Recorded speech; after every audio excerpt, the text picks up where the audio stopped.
As I drove up, I saw Natalia Terry on Pier 300 leading another protest as Morpheus Wiley and Theodora Gully did their best to ignore her. I hadn't a moment to lose, so I left my car at the barrier and ran to the pier and caught a hold of Terry and pulled her aside. Those kids with her weren't too keen to have me take away their head honcho, but she assured them all was well and agreed to give me a brief moment alone. What's all this about, Foley? You look like you've seen a ghost. Demons, Miss Terry. My own and others. My.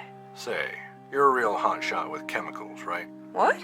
You know about nitrogen dioxide, how it's made and that it's toxic. Yes, I studied chemistry at college. Then I have a question for you, Miss Terry.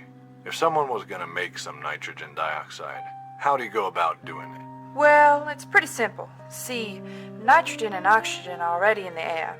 You just need enough heat to get them to mix. That's why the ship's boilers can make it when they overheat. What about if you don't have a superheated boiler?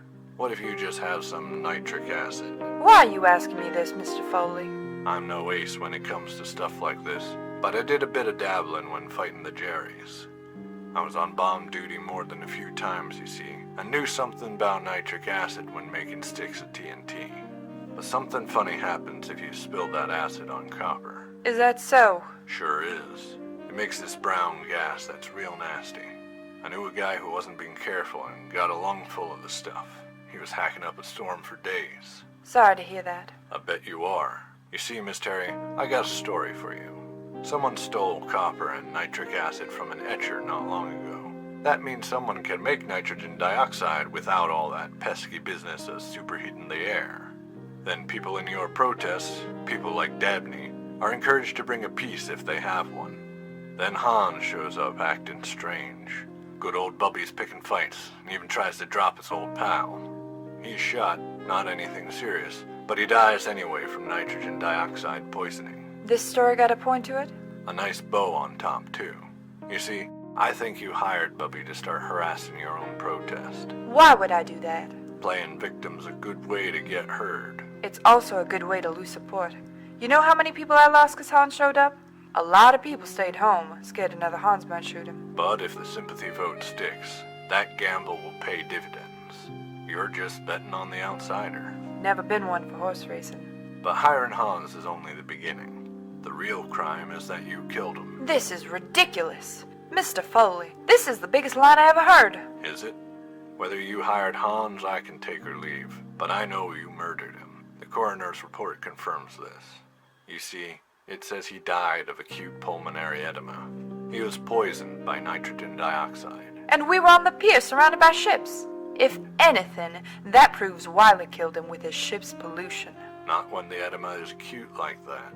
Hans was poisoned suddenly, not gradually. Someone gave him a sudden and concentrated dose of nitrogen dioxide. That's some story, Foley, but that's all it is. You'll need something better than stories if you expect me or anyone else to believe you. How about motive? We know Hans was murdered, and we know by what. In this case, the what is more important than the who. You see, who would want someone to die because of nitrogen dioxide poisoning? There are plenty of easier ways to drop a man, so the method gotta mean something. It's like you told me before, once people start dying, then people start caring. That's not fair. I'm doing the right thing here. You know about Denora. That's just gonna happen again, only worse. If everyone keeps ignoring this, our pollution's gonna kill us all. Can't you see I'm right? You killed Hans, Terry. I can't be your white knight. You need to face the music on this one. I killed one man, Foley. One. How many do you think Wiley's gonna kill with his ships dumping toxins like they are? It's the lesser of two evils. This ain't the way, Terry. You can't stop murder with murder unless there's no other way. There is no other way.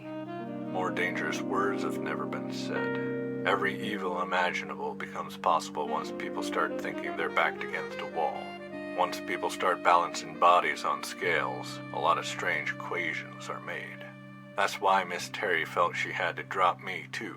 After all, what's two bodies when weighed against Denora? But I saw her go for her hardware in her purse, and so managed to get a hand on it before she could make me a martyr for her cause. It was a brief scuffle, but I keep playing it over and over again in my head, trying to stretch it out for an eternity, trying to spot what I did wrong. But no matter how many times the record plays, I can't get it to sing a different tune. It always ends the same, with Terry's red dress bleeding redder. She fell like an autumn leaf, uncertain of the way down or why she had to go. Her eyes were a mirror of my shock as she hit the rough pier. As the light faded out of those eyes, they pleaded with me one last time. There's no other way.